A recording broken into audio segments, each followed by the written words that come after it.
नमस्कार, मी रेखाच किचनमध्ये तुम्हाला सर्वांचं मनापासून स्वागत करतेय। या दिवाळीला जर तुम्हाला मैदा नको असेल तर अशा पद्धतीची गव्हाच्या पिठाची शंकरपाळी तुम्ही नक्की ट्राय करू शकता। खायला तेवढीच टेस्टी आहेत, बनवायला अगदी सोपी आहेत, अजिबात तेलामध्ये विरघळत नाहीत। अगदी योग्य प्रमाण मी सांगितलेलं आहे त्या प्रमाणात जर तुम्ही घेऊन शंकरपाळी बनवली तर अगदी मस्त खुसखुशीत अशी तयार होतात। तुम्ही बघू शकता मैद्याची जशी शंकरपाळी असतात तशाच पद्धतीने मस्त असे लेयर्स देखील पडलेले आहेत। सो अशी ही गव्हाच्या पिठाची मस्त टेस्टी आणि हेल्दी अशी शंकरपाळी कशी बनवायची आहे यासाठी आपल्याला साहित्य काय लागणार आहे चला तर मग बघून घेऊया। सो यासाठी आपल्याला लागणार आहे गव्हाचं पीठ। तर मी इथे 1 किलो गव्हाचं पीठ घेतलेलं आहे।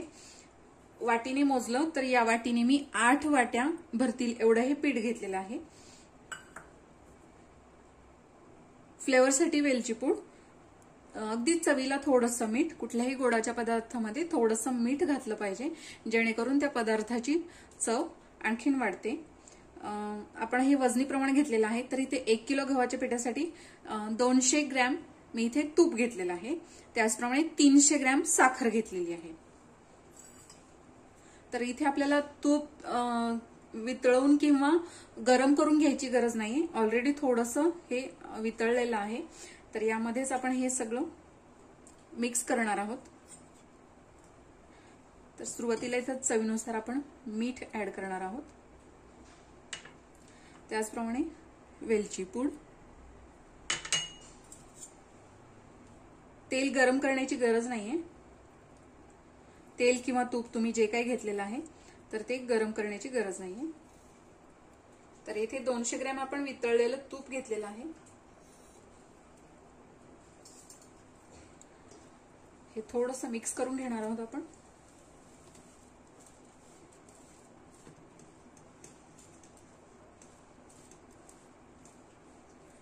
त्याचप्रमाणे 300 ग्रॅम साखर, गोडाचं प्रमाण कमी अधिक तुम्ही इथे करू शकता। तर हे व्यवस्थित असं मिक्स करून घ्यायचंय। त्यानंतर आपण थोडं थोडं पाणी यामध्ये घालून छान याचा असा गोळा तयार करून घेणार आहोत।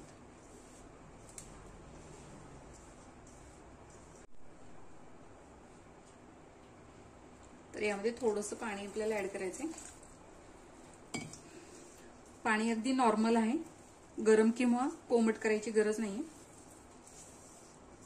जर तुम्ही अख्खी साखर घेतली तर ते थोडंसं पाण्यामध्ये विरघळून घेण्यासाठी पाणी थोडंसं कोमट करावं लागतं, पण इथे आपण पिठी साखर घेतलेली आहे त्यामुळे पाणी गरम करण्याची गरज नाहीये।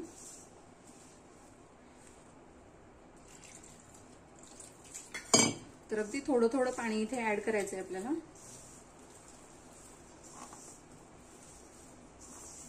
आणि छान घट्ट असा याचा गोळा तयार करून घ्यायचा आहे। आपण चपातीसाठी जसं कणिक मळतो ती सॉफ्ट असते, तर हे थोडीशी घट्ट मळून घ्यायची।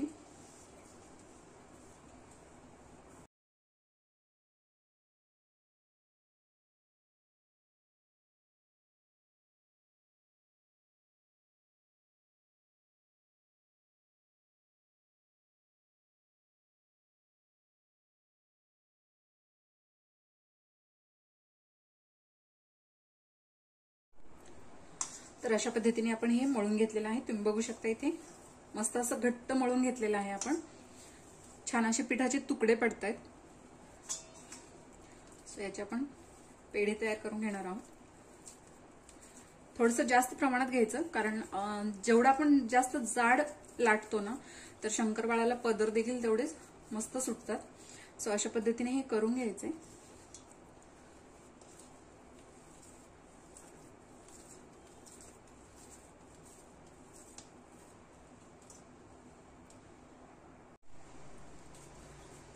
सो हे आपल्याला आता लाटून घ्यायचे।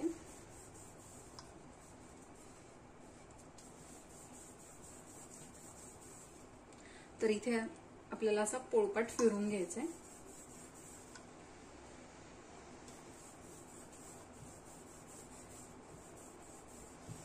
आणि शक्य तेवढं जाडसर आपल्याला लाटायचं आहे।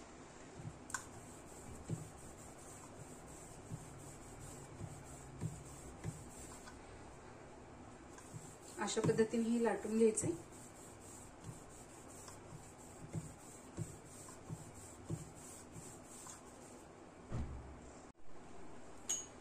याच्या कडा आपण कट करून घेणार आहोत.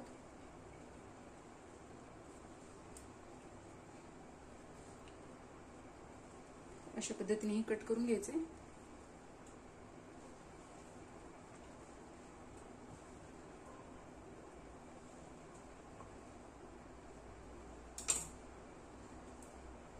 काढून घ्यायचं.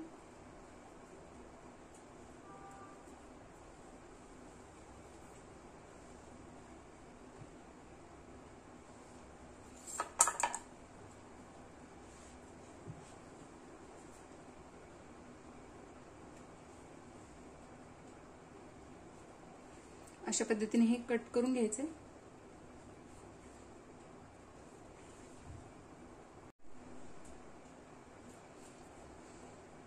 मस्त अशी आपण शंकरपाळी इथे कट करून घेतलेली आहेत. तेल मी ऑलरेडी गरम करायला ठेवलेलं आहे. तेलाचं प्रमाण पण खूप कडकडीत करायचं नाहीये. मीडियम गॅसवर तेल गरम करून घ्यायचे. सो हे आपण आता तळून घेणार आहोत. सो तेल व्यवस्थित तापलंय की नाही हे आपण एकदा चेक करूया. तर मस्त तेल तापलेलं आहे. आपल्याला एवढंच टेम्परेचर हवंय. तर इथे एका उलथण्यावर आपण हे शंकरपाळी घेणार आहोत, जेणेकरून हाताला देखील आपल्या चटका बसू नये किंवा तेल हातावर उडू नये याकरता अशा पद्धतीने शंकरपाळी तेलामध्ये सोडायची आहे. आणि एकदा शंकरपाळी तेलात सोडली ना की त्याला ढवळाढवळ करत बसायचं नाही, नाहीतर ती तुटली जातात किंवा विरघळली जातात.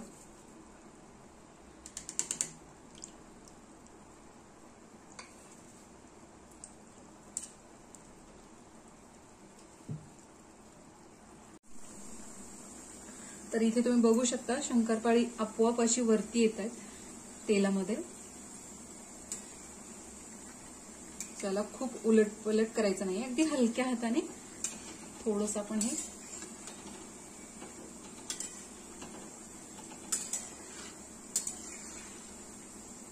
मस्त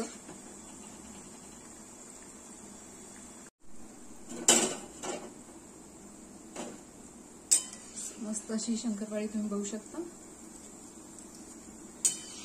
छान फुललेली आहे, अजिबात विरघळली नाहीये. तर या स्टेजला शंकरपाळी काढून घ्यायची आहे, म्हणजे जेणेकरून ती खूप डार्क होऊ नये. ओव्हरकुक झालं की ती खूप कलर त्याचा डार्क होतो.